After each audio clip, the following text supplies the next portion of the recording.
Bonjour à tous et bienvenue pour cette nouvelle vidéo. Je suis ravie de vous retrouver. J'espère que vous allez bien, que vous avez passé une bonne semaine et que vous avez eu d'excellentes lectures. Autant vous dire que moi, cette semaine, ça a été la semaine de l'éclate en matière littéraire, parce que la semaine au boulot, ça n'a pas été l'éclate du tout. Heureusement, il me fallait au moins m'évader en matière livresque pour oublier un petit peu l'ambiance un peu cacaboudin et les problèmes un peu cacaboudin du boulot. Bref, sur ce, je vais vous parler de toutes les lectures qui m'ont accompagnée la semaine précédente et je vais commencer d'ores et déjà par le 3e tome du Bureau des Affaires Occultes, Les Nuits de la Peur Bleue de Éric Foissier. Je vous mettrai l'image ici.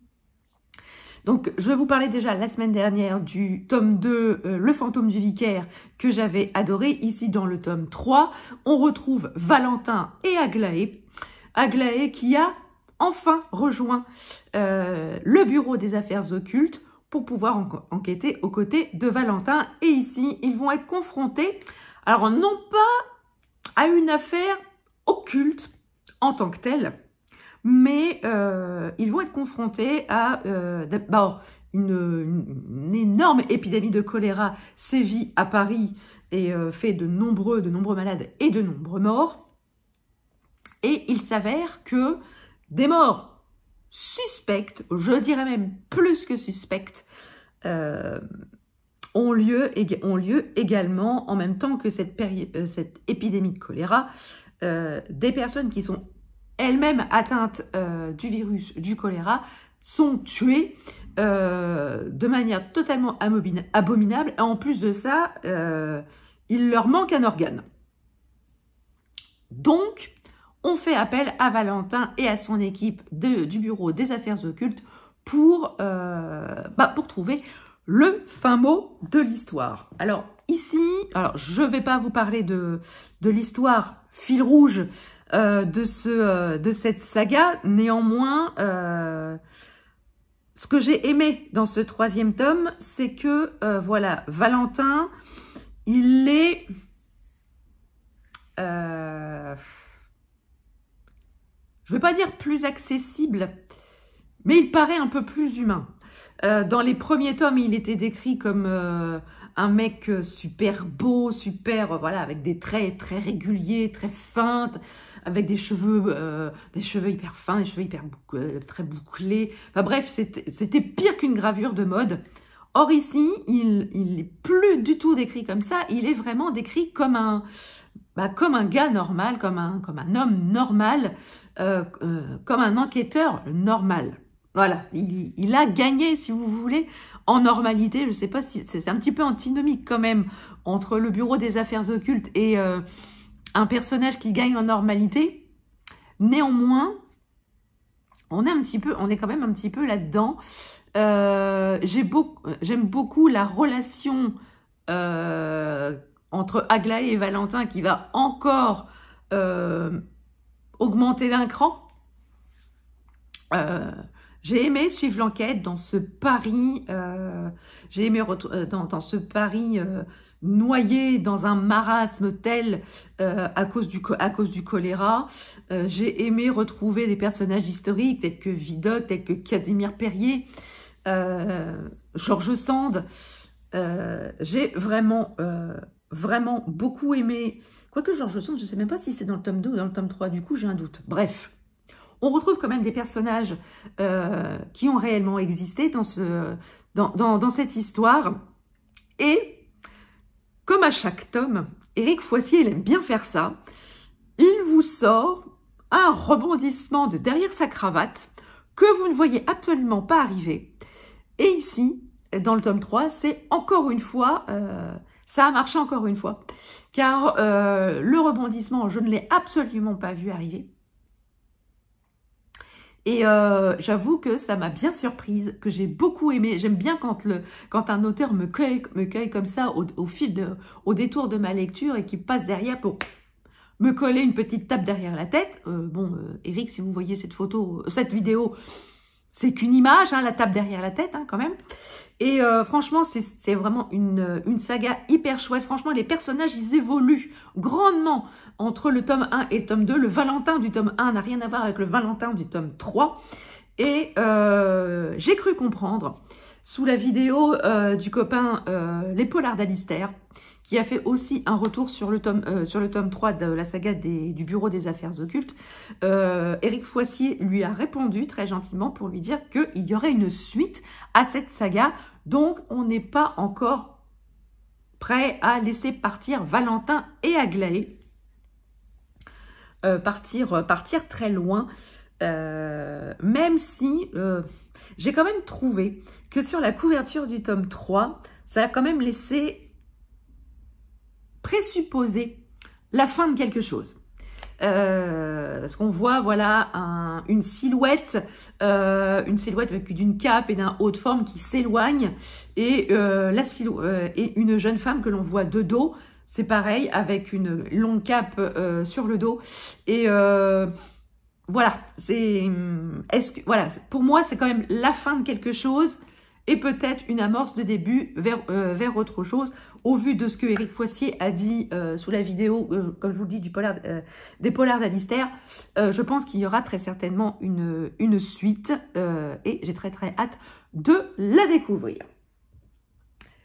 Sinon, j'ai lu Complot, le tome 2 de la saga avec Sarah Geritzen de Nicolas Beuglet, paru aux éditions XO.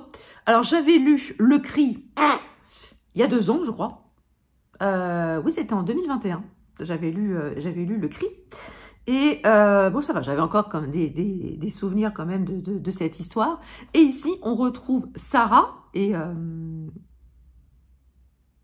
son amie, qui vivent dans une petite île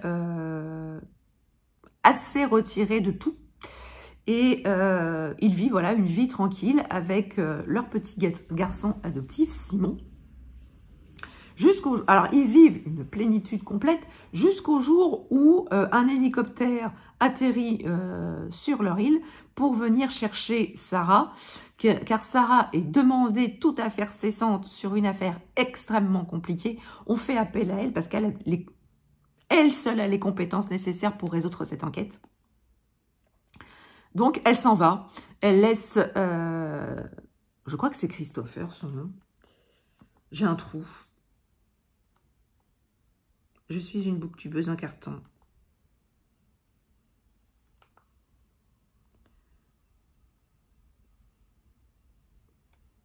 Je crois que c'est Christopher, mais j'en suis pas sûre. Oui, c'est ça. C'est Christopher. Je voulais pas l'appeler Jean-Pierre s'il s'appelait pas Jean-Pierre, vous voyez. Donc, elle laisse derrière elle Christopher et Simon. Et pendant le vol en hélicoptère vers le lieu de la scène de crime, on va lui expliquer que c'est une affaire extrêmement délicate, qui a quand même des ramifications politiques, et elle va se rendre compte par elle-même en arrivant sur la scène de crime, car il s'agit ni plus ni moins, elle y découvre le cadavre de la première ministre de Norvège, atrocement mutilée, et va donc commencer son enquête. Alors, effectivement, ses méthodes ne plaisent pas à tout le monde. Elle a des méthodes assez peu orthodoxes. Il est vrai, néanmoins, les résultats sont là. C'est quand même une des meilleures enquêtrices dans son domaine. Et elle va découvrir que sous couvert de ce meurtre atroce de la première ministre norvégienne se cache un complot de plus grande envergure, de nettement plus grande envergure, qui touche le monde entier, qui touche l'essence même de l'humanité. Alors si avec ça je vous ai pas teasé le truc, je sais pas ce qu'il faut faire. Nicolas Beuglet, il nous emmène dans une histoire où on se dit c'est pas possible, ça arriverait dans la vraie vie, on dirait que ça n'a ni queue ni tête. Mais il y a quand même quelque chose qui fait qu'on tourne les pages et on a envie de savoir. Et j'avoue que le fondement même de ce roman, il est hyper passionnant, il est hyper intéressant, il est passionnant. Et je me dis que, et si c'était vrai, eh ben, il y en a pas mal qui rabattraient leur caquet, hein. Il y en a pas mal qui balayeraient devant leur porte. Et il y en a pas mal qui fermeraient leur tronche. Voilà, on peut pas dire autre chose. Franchement, j'ai adoré. Je l'ai dévoré. Et la plume de Nicolas Beuglet m'a vraiment embarqué de bout en bout. Et j'ai grandement hâte de connaître la suite que je lirai pour l'été en série, qui a commencé depuis samedi. Je le dis en passant. Et voilà, Sarah Gerritsen, elle est... alors, elle n'a pas eu une vie hyper facile. Hein. On a su dans le tome 1 qu'elle avait vécu des choses pas simples. Mais apparemment, dans ce tome 2, on apprend qu'il y a quand même quelque chose qui s'est produit dans le passé de Sarah. Et ce quelque chose, il y a énormément de zones d'ombre dessus. Et ça va être le fil rouge aussi de tout ce roman aussi, en second plan. Et ça, par contre, c'est Christopher qui va mener l'enquête là-dessus. Et voilà, moi j'ai trouvé absolument tout passionnant. Et j'ai vraiment hâte de me plonger dans le tome 3 de cette saga. Voilà, Nicolas Beuglet, il fait le job. Il vous prend par la main, il vous emmène. Faites-lui confiance, même si, voilà, les ramifications de ces enquêtes, on peut dire, où est-ce qu'il va chercher tout ça? Tout se met en place petit à petit. Et franchement, vous ne serez pas déçus du voyage. Ensuite, je me suis plongée dans Nouvelle Babel de Michel Bussy, publié aux éditions des Presses de la Cité. Ça faisait un moment que j'avais ce roman dans ma palle. Je crois que je l'avais depuis sa sortie. Depuis sa sortie, il est sorti en février 2022, donc soit l'année dernière, et que j'avais fait dédicacer l'année dernière au salon Polar à la plage. Et donc, je me suis plongée dans ce roman de Michel Bussy qui sort un petit peu des sentiers battus de ce que l'auteur a l'habitude de faire. Ici, on est quand même dans un roman d'anticipation où on est en 2000. C'est ça, en 2097. Et le seul moyen de transport qui existe dans le monde entier, c'est la téléportation. Vous oubliez les voitures, les trottinettes, le vélo, le train, l'avion, le bus, le tram, le métro. Vous oubliez absolument tout. Si vous voulez vous déplacer, vous vous téléportez. Si vous voulez aller faire un bain de pied dans le Pacifique, vous pouvez y aller, vous choisissez votre destination et vous y êtes en moins de 15 secondes. Bref, voilà un petit peu le contexte. On est sur une terre où il n'y a plus qu'un seul gouvernement mondial. Il n'y a absolument plus de frontières, il n'y a plus de pays. Il n'y a une seule terre, un seul peuple, les humains. Alors ça peut paraître... c'est vrai que quand on regarde, on se dit « Waouh, ça peut être génial !» Et voilà. Bon, on connaît Michel Bussy, on connaît son talent pour nous raconter des polars. Et donc, le roman s'ouvre sur une île privée où vivent 5 couples de retraités. Et ces 5 couples vont se faire assassiner. Voilà. Donc, ils vont se faire assassiner et on va suivre les 3 policiers qui vont enquêter sur ces meurtres. On va suivre également un journaliste et une jeune institutrice dans une course folle pour pouvoir trouver ce meurtrier. Comment vous dire? J'ai bouffé ce roman. Voilà, il fait pourtant 447 pages et il se lit tout seul. Michel Bussy, il a un talent de conteur inégalé là-dedans, dans Nouvelle Babel. Il a su mêler anticipation et roman policier il y a de nombreux rebondissements. Tous les paysages qui sont décrits dans ce roman, c'est Michel Bussy explique qu'il a voulu les retranscrire, les décrire de la manière la plus fidèle possible. Parce qu'il faut savoir que Michel Bussy, voilà, il est géographe de formation et il a longtemps été professeur de géographie à l'université de Rouen.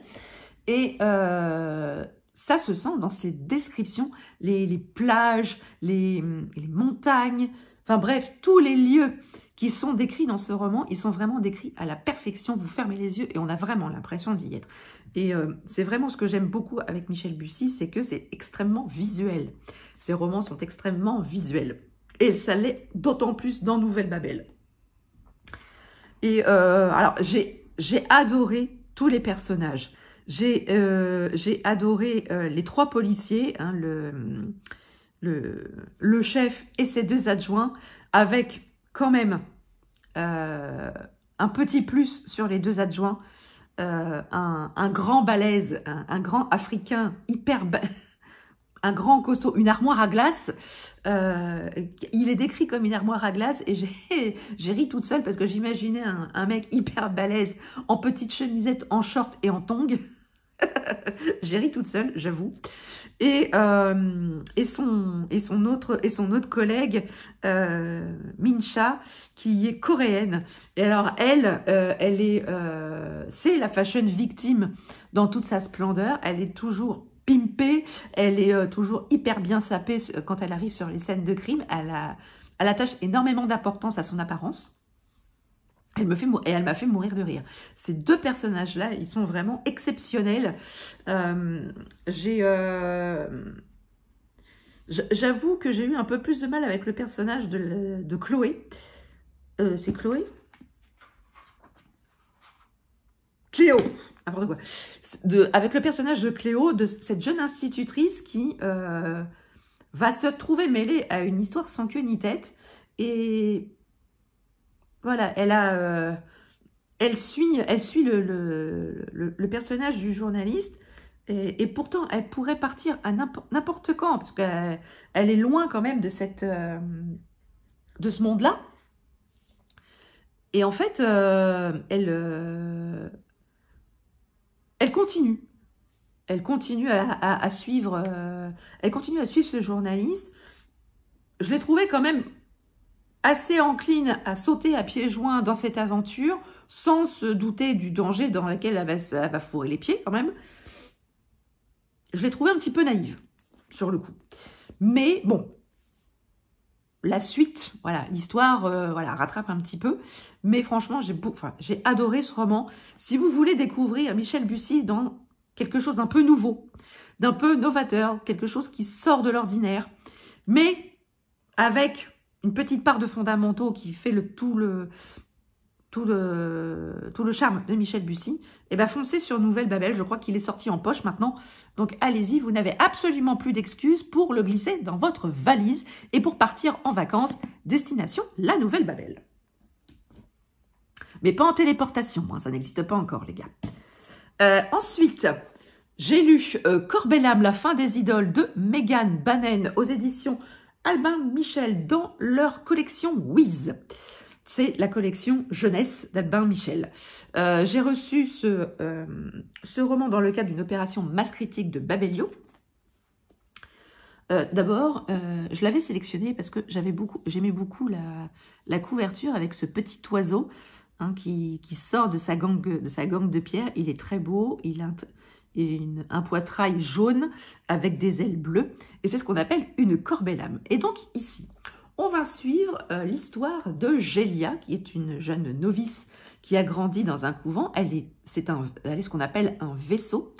Elle est choisie pour propager la parole du Père, du Saint-Père, dans leur croyance. C'est elle qui est chargée de lire et de chanter le chant des saints dans tout le royaume. Mais elle a aussi beaucoup d'autres qualités. Elle est douée pour les langues et elle est capable de parler, de traduire plusieurs langues. Et on lui demande de venir lors d'un sommet réunissant tous les responsables de toutes les régions du pays pour traduire les paroles d'un prisonnier, étant donné qu'elle est capable de parler la langue.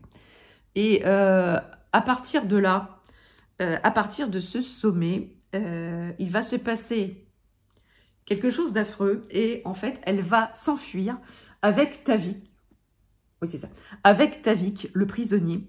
Et ils vont tous les deux s'enfuir et lutter pour rester en vie. Et pendant leur fuite, tous les deux, ils vont apprendre des choses. D'abord, ils vont apprendre à se connaître, ils vont apprendre à s'apprivoiser. Je peux vous dire qu'au départ, c'est pas vraiment ça. Hein, l'ambiance n'est pas là.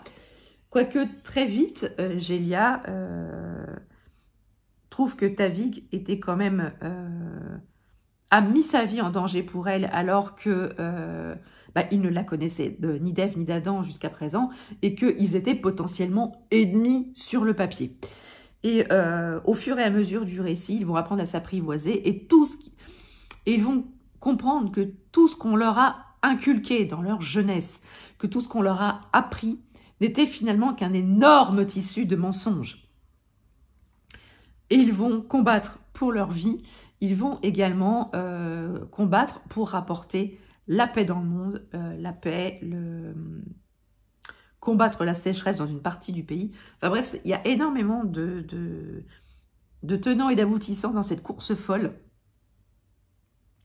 Alors même si j'ai trouvé que c'était un peu longuet par moments, il y avait de bonnes choses dans ce roman. Le traitement des personnages, le traitement aussi des croyances, comme quoi un petit nombre de personnes peut s'arranger pour modifier la réalité, pour modifier la vérité, afin de tout faire rentrer dans les cases pour pouvoir maintenir les gens sous leur coupe. Et donc, dans ce roman, c'est clairement ça, c'est clairement la dénonciation de toute une démagogie, de toute une propagande. Et ces deux personnages, les deux protagonistes de ce roman, vont faire voler en éclats ce carcan. Alors, ce roman est sorti en 2020, je crois. C'est ça. Il est sorti en 2020 en version originale, mais il a été traduit en 2023 par Albin Michel. Et franchement, ce roman-là, je ne l'ai vu nulle part. Absolument nulle part. Excusez-moi, je suis un peu tombée parce qu'il y a une énorme mouche qui est rentrée et elle fait un bruit du tonnerre. Bref, je m'en occuperai après de la dite mouche. Profite bien de ton quart d'heure de liberté, toi. Donc, je vous disais que c'est vraiment la dénonciation de ce carcan. Et je pense que ce roman gagne à être connu. Alors par contre, c'est jeunesse, certes, mais je pense qu'il faut quand même avoir une certaine maturité pour lire ce roman. Il faut bien attendre. Ne faites pas lire ce roman à vos ados avant 15-16 ans, je dirais même 16 ans. Parce qu'il y a quand même des choses très dures, très difficiles à comprendre. Et pour un jeune public, je pense qu'il y a certaines thématiques qui seront extrêmement difficiles à appréhender. Mais franchement, c'est une très bonne histoire, même s'il y a quelques petites choses encore à corriger.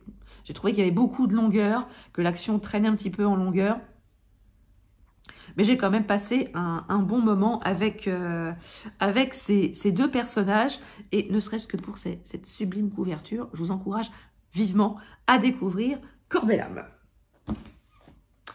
Et enfin, je vais vous parler de ma dernière lecture et non des moindres. Il s'agit de Une belle vie de Virginie Grimaldi, publié aux éditions Flammarion. Il s'agit du dernier roman publié de Virginie Grimaldi. Il est sorti au mois de mai, je crois. Ah, t'es sorti quand, toi, mon garçon? Oui, c'est ça, mai 2023. Donc, il est sorti au mois de mai. Et ici, on se retrouve en plein Pays Basque, où on retrouve Emma et Agathe, qui sont deux sœurs, qui ne se sont pas revues depuis 5 ans. Et Emma a proposé à Agathe de venir passer une semaine dans la maison de leur grand-mère au Pays Basque, car leur mamie vient de décéder et la maison va être mise en vente. Et afin voilà, de pouvoir passer encore une dernière fois dans cette maison où elles ont énormément de souvenirs d'enfance, et ben, ils vont y passer une semaine, leur dernière semaine. Et pendant cette dernière semaine, elles vont reconvoquer tous les souvenirs qu'elles ont eus dans cette maison, tous les souvenirs qu'elles ont eus avec leur mamie, leur papy. Et au fur et à mesure du récit, il y a des flashbacks que l'autrice, que Virginie Grimaldi nous donne, des flashbacks vus du point de vue d'Agathe et du point de vue d'Emma. Ça commence avec la naissance d'Agathe. Et j'ai beaucoup ri parce que les premiers mots d'Emma ont été les suivants quand elle a vu sa petite sœur. « Ma sœur est née ce matin, elle est moche.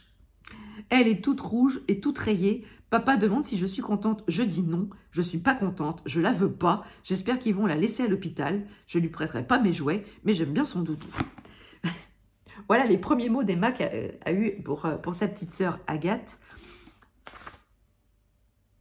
Et voilà, on commence le roman comme ça, avec... alors, Emma, elle a 5 ans, je crois, à la naissance de sa... Oui, c'est ça. Emma, elle a 5 ans à la naissance de sa sœur. Et pendant tous ces flashbacks, on va avoir le point de vue d'Agathe et le point de vue d'Emma sur toute leur enfance, jusqu'à l'âge adulte, jusqu'à une période... jusqu'à 5 ans auparavant, de l'époque où on retrouve les 2 jeunes femmes. Alors, ça fait 5 ans qu'elles ne se sont pas vues, pour des raisons qu'on découvrira au fil du récit. Mais on comprend tout de suite qu'il y a une relation très forte entre ces 2 jeunes femmes, entre ces 2 sœurs. Si elles s'engueulent souvent, si elles se confrontent souvent, elles se rabibochent toujours. Et il y a vraiment une très très grande, une très très belle relation, très profonde, d'amour fraternel entre ces 2 jeunes femmes, même si elles ont des caractères complètement différents.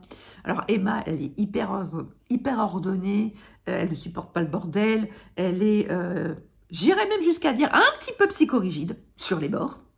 Tandis qu'Agathe, elle est tout feu, tout flamme, elle est excentrique, elle est bordélique au besoin. Et voilà, elle peut décider de faire ce qu'elle veut comme ça sur un coup de tête. Il n'y a rien qui est prévu. Aux grandes dames de sa sœur, qui Emma aime bien l'organisation, que tout soit sous contrôle. Et tout au long du récit, on va apprendre tout ce qui s'est passé dans leur enfance, toutes les blessures, toutes les failles, tout ce qui font que ces jeunes femmes sont devenues à l'heure actuelle. Et toute leur enfance, tout le bonheur qu'elles ont connu pendant les vacances d'été qu'elles passaient chez leur grand-mère, c'était le moment de l'année pour elles. Elles comptaient les jours, l'une comme l'autre, pour passer les 2 mois d'été avec Mina, leur grand-mère. Et on rit beaucoup. Il y a des passages qui sont extrêmement émouvants. Et comment vous dire que la fin de ce roman m'a achevée. Là, Virginie Grimaldi, elle a frappé un grand coup, même si au fur et à mesure du récit, je me doutais bien qu'il y avait quelque chose qui n'allait pas, que j'allais pleurer ma race à un moment ou à un autre. Et effectivement, quand la fin arrive, les dernières pages du roman, elles sont d'une tristesse. Voilà, faut être un glaçon, hein, je sais pas, mais quand vous lisez cette fin, c'est obligé que vous ressentiez cette tristesse, que vous ressentiez cette boule-là qui est là et qui menace de tout faire déborder à un moment ou à un autre. Et mon chéri il était à côté de moi là sur le canapé et à un moment il m'a entendu renifler. il me dit, tu pleures? Puis alors moi, non, non. Avec la petite larme là qui coulait, il me fait, ouais, c'est ça, ouais. Donc forcément, c'est la fin m'a détruite.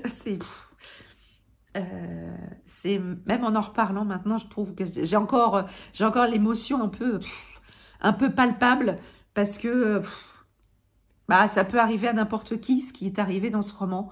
Ça, on dit souvent ça n'arrive qu'aux autres, mais non, ça arrive plus souvent qu'on ne le pense et ça arrive à des gens que l'on connaît, voire même à des gens qui nous sont extrêmement proches. Et c'est encore une fois une très très belle réussite de Virginie Grimaldi, encore une fois. Et voilà, c'est la romancière la plus lue et la romancière préférée des Français. Et franchement, elle mérite son titre. Parce que voilà, dans tout ce roman, j'ai vraiment retrouvé tout l'humour de Virginie Grimaldi, toutes ces expressions avec moi, ça match tout le temps parce que je suis capable de sortir ce genre d'expression à tout va. Donc avec Virginie Grimaldi, on a vraiment le même humour. Est-ce que c'est parce qu'on a le même prénom? Peut-être. Est-ce que les Virginie ont un humour crasseux? C'est pas faux. Bref, voilà, c'est un roman très beau. Mais je vous conseille quand même de garder quelques mouchoirs à proximité. Parce que sinon, ça va être compliqué de garder la face quand vous arriverez à la fin. Donc voilà, cette vidéo est à présent terminée. J'espère qu'elle vous a plu. J'espère que je vous ai donné envie de lire les romans que je vous ai présentés. N'hésitez pas à me dire si vous les avez déjà lus et ce que vous en avez pensé en commentaire. Je reviens aussi, ce que je disais dans la vidéo, l'été en série a commencé. Il a commencé samedi. Et je vais vous dire ce que je lis actuellement. Il s'agit du Collège Maléfique, La Rébellion de Cassandra O'Donnell, publié aux éditions Flammarion Jeunesse. Donc c'est le tome 4 du Collège Maléfique. Donc parfait pour l'été en série. Et c'est ma première lecture de l'été en série. Donc voilà, j'espère que vous participerez au challenge. J'espère que vous passerez un bel été avec l'été en série. J'espère que vous allez passer une bonne semaine avec de très très bonnes lectures. N'hésitez pas à mettre un pouce en l'air, à partager votre instant de visionnage et à vous abonner si ce n'est pas encore fait. Sur ce, je vous laisse. Je vous souhaite une très très belle semaine, de très très belles lectures et je vous dis à très bientôt pour une prochaine vidéo. Ciao!